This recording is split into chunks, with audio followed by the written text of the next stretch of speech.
Lo primero que vamos a hacer va a ser anotar todos nuestros datos en el sistema de referencia. Nosotros sabemos que tenemos dos vectores de desplazamiento, R1 y R2. R1 está dado por una velocidad de 96 km por hora durante una hora en dirección del eje X.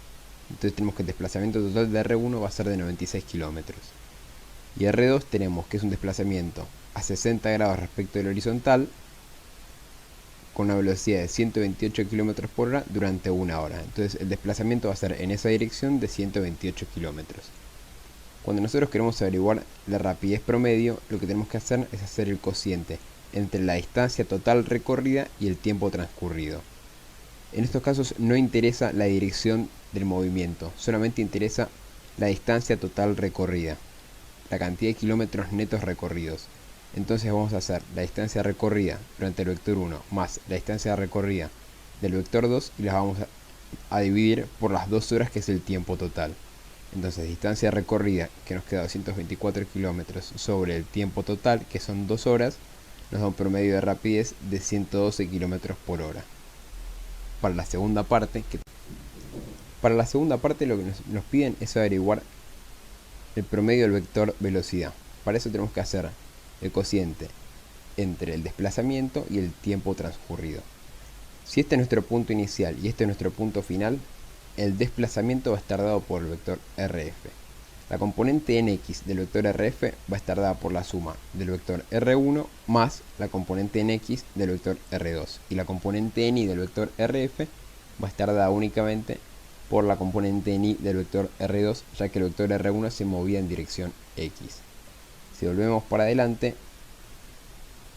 vemos que el vector RF nos da 96 kilómetros en X, que es el vector R1, más 0 kilómetros en Y, que eso también es parte del vector R1, no se desplaza en el eje Y.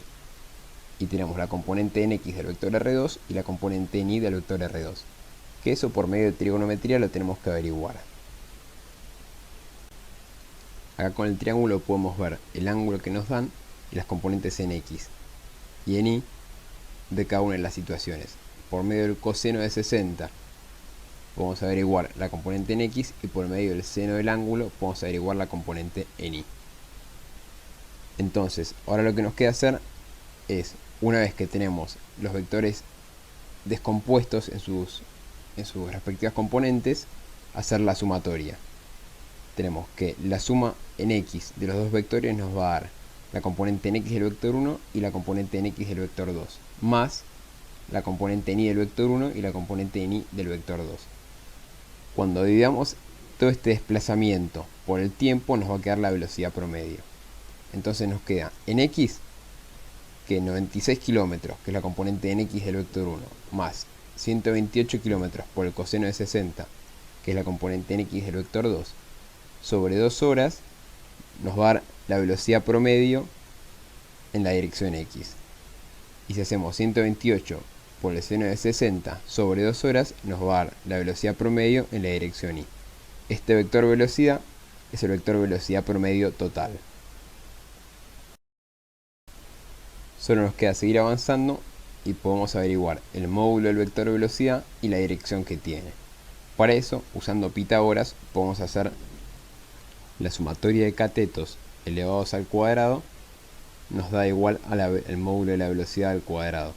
Despejando velocidad, nos queda que su velocidad el módulo de la velocidad es 97.3 km por hora. Ahora solo queda averiguar el ángulo del desplazamiento. Nosotros teniendo un triángulo podemos decir que la tangente de un ángulo va a ser igual al cociente entre el lado opuesto, que vendría a ser nuestra componente en Y, sobre el lado adyacente, que vendría a ser nuestra componente en X. Si volvemos para atrás y vemos el diagrama, tenemos que nuestra componente en X vendría a ser la sumatoria del vector R1 más la componente en X del vector R2, y la componente en Y vendría a ser la componente en Y del vector R2. Si volvemos para adelante y lo reemplazamos en la ecuación, nos queda